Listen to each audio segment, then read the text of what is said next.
వర్గానికి చెందిన కుమ్మర శాలివాహన కులస్తులకు ప్రభుత్వం వరాల జల్ల కురిపించిందని కుమ్మర శాలివాహన సాధికార సమితి చిత్తూరు జిల్లా అధ్యక్షులు ఉదయ్ కుమార్ తెలిపారు. గురువారం కుప్పం పట్టణంలోని కొత్తపేట ప్రాంతంలో కుమ్మర శాలివాహన కులస్తులు స్థానిక టీడీపీ నాయకులతో కలిసి రాష్ట్ర ముఖ్యమంత్రి నారా చంద్రబాబు నాయుడు చిత్రపటానికి పాలాభిషేకం నిర్వహించి బాణసంచా పేలుస్తూ మిఠాయిలు పంచిపెట్టి వేడుకలు జరుపుకున్నారు. అనంతరం వారు మాట్లాడుతూ నియోజకవర్గ పరిధిలోని కుమ్మర కులస్తుల సౌకర్యార్థం రాష్ట్ర ప్రభుత్వం కమ్యూనిటీ భవన నిర్మాణానికి, పట్టణ పరిధిలోని కులవృత్తిదారులైన కుమ్మర కులస్తుల సౌకర్యార్థం కుండల తయారీ ప్రాంతానికి, ప్రహరీ గోడ నిర్మాణానికి ప్రభుత్వం నిధులు మంజూరు చేస్తున్నట్టు తెలిపారు. కమ్యూనిటీ భవన నిర్మాణానికి 1,15,00,000, ప్రహరీ గోడ నిర్మాణానికి 40 లక్షలు మంజూరైనట్టు తెలిపారు. కుప్పం పట్టణంలో కులవృత్తి నిర్వహించుకునే నిరుపేద కుమ్మర కులస్తుల సౌకర్యార్థం గతంలో జమీందారు కుండల తయారీ ప్రాంతాన్ని ప్రత్యేకంగా కుమ్మర కులస్తులకు ఇచ్చినట్టు తెలిపారు. ఆనాటి నుండి నేటి వరకు కుండల తయారీ ప్రాంతం అభివృద్ధికి నోచుకోలేదని, ఈ స్థల అభివృద్ధికి దశాబ్దాల కాలంగా పేద కుమ్మర కులస్తులు ఎదురుచూస్తున్నట్టు తెలిపారు.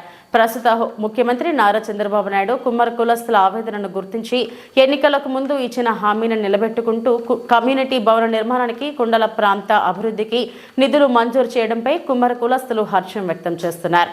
ఈ కార్యక్రమంలో స్థానిక టీడీపీ నాయకులు గోపీనాథ్, సత్యేంద్ర శేఖర్, ముఖేష్, కృష్ణ, కుమ్మర కులస్తులు పాల్గొన్నారు.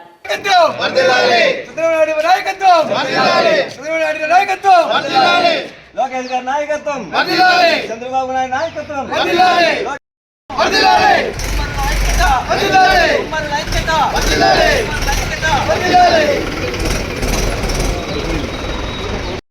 ఈరోజు మన సీఎం గారు సతీమణి నారా భువనేశ్వరం గారు కుప్పం నియోజకవర్గ పర్యటన సందర్భంగా కుప్పంలో ఉన్నటువంటి శాలివాహన కుమ్మరి కులస్తులకు ఒక మంచి బహుమానాన్ని అందించారు. ఎందుకంటే చాలా ఏళ్లుగా ఎదురు చూస్తున్నటువంటి వాళ్ళ కమ్యూనిటీ భవనానికి 1,15,00,000 రూపాయలని శాంక్షన్ చేయడము, అలాగే వాళ్ళ యొక్క కుమ్మరులు కాల్చుకునేటువంటి దానికి కాంపౌండ్ వాళ్ళుగా ఒక 40 లక్షల రూపాయలని శాంక్షన్ చేయడం, మొత్తం 1,55,00,000 రూపాయలని ఈ యొక్క చిన్న కులమైనటువంటి శాలివాహన కుమ్మరి కులానికి ఇవ్వడం చాలా ఆనందాన్ని వెలిగిస్తున్నారు. వాళ్ళు చాలా సంతోషపడుతున్నాం. అదేవిధంగా కుప్పం నియోజకవర్గంలో కుప్పం మున్సిపాలిటీలో దాదాపు 450 కోట్ల రూపాయల వరకు ప్రపోజల్స్ పంపించడం జరిగింది. అవన్నీ కూడా చంద్రబాబు నాయుడు గారు శాంక్షన్ చేసి గతంలో ఎప్పుడు జరిగినటువంటి జరిగిన అభివృద్ధి కన్నా అత్యధికంగా రాబోయే 4 సంవత్సరాల్లో చేస్తూ ఇస్తాం. కుప్పంలో చంద్రబాబు నాయుడు గారి రుణం తీర్చుకోవడానికి ఎన్ని జనులు ఎత్తినా మాకు కుప్పం పెదలుగా మాకు తీరదు. కాబట్టి ఎప్పటికీ చంద్రబాబు నాయుడు గారు రుణపడి ఉంటాం. అందుకు ఈరోజు పాలాభిషేకంగా చేసి చంద్రబాబు నాయుడుకి కృతజ్ఞతలు తెలియజేస్తూ ఆయనకు జన్మజన్మలో రుణపడి ఉంటామని తెలియజేసుకుంటున్నాం. ఈరోజు మా ముఖ్యమంత్రి గారైన చంద్రబాబు నాయుడు గారు, వారు సతీమణి గారు మా కుప్పం ప్రకటన సందర్భంగా మా కుమ్మర శాలివాహన కులస్తులకు మంచి గిఫ్ట్ ఇచ్చారు. ఆ గిఫ్ట్ ఏమంటే మా కుమ్మరి శాలివాహన కులస్తులకు మా కుమ్మరి గడ్డ అంటే కుండలు కాల్చుకోవడానికి ప్రదేశానికి మాకు అన్ని పరిరక్షణ కోసము ప్రహరీ కూడా నిర్మించుట, మరియు అలాగే మా కుమ్మరి కులస్తులకు కమ్యూనిటీ హాలు ఇంతవరకు ఎటువంటి సదుపాయం లేనందువల్ల మాకు ఇలాంటి మంచి పరిస్థితి మాకు ఇచ్చారు. చాలా బాగుంది.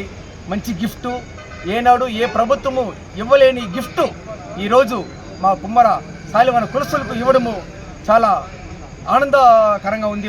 మాకు ఈ విషయము రాష్ట్ర వ్యాప్తంగా మరియు జిల్లా వ్యాప్తంగా మా కుమ్మరి కులస్తులు చాలా మంది ఆనందపడుతున్నారు.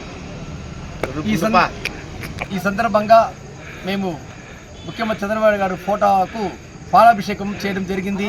అలాగే మాకు ముందుండి మనకు ఎమ్మెల్సీ శ్రీకాంత్ గారు మరియు మన ఆర్టీసీ వైస్ చైర్మన్ గారైన మురత్నం గారు, మనోహర్ గారు, మాకు గోపీనాథ్ గారు, సత్యేంద్ర గారు, అప్పు గారు మాకు చాలా వరకు మా కులస్తులకు హెల్ప్ చేసినారు. ఇది చాలా సంతోషమైన విషయం అండి.